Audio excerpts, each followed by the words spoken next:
Komisionerja për zgjerimin e Bashkimit Evropian Marta Kos i është përgjigjur skepticizmit për anëtarësimin e Shqipërisë në Bashkimin Evropian. Nga Universiteti Friburg në Zvicër, Kos deklaroi se për Shqipërinë dhe Malinezi nuk ka më dilema. Afatet e anëtarësimit të tyre janë realiste dhe frymëzuese edhe për vendet e tjera.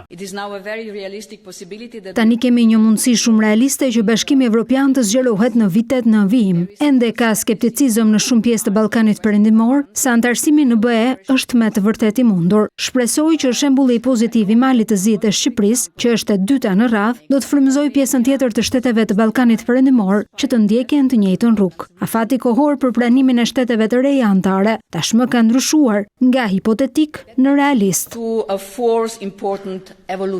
Kos pranoi se e para në radhë për t'u anëtarësuar në Bashkimin Evropian është Mali i Zi, pastaj vjen menjëherë Shqipëria, por meritat komisionerja veç Unionit ja jep edhe reformave të kryera në dy vendet e rajonit. Shtetet anëtare të BE-s rënë dakord të nisin hartimin e traktatit të pranimit të Malit të Zi në BE. Kjo është hera e parë që pas vitit 2009, kur BE-ja nisi të hartonte një traktat të tillë për Kroacinë, që do të thotë se ne ndërmorëm këtë hap pasi kanë kaluar 17 vite. Ky është një hap i madh në rrugën drejt anëtarësimit në BE dhe tregon se reformat japin fryte. Montenegro's place inside the EU is taking shape.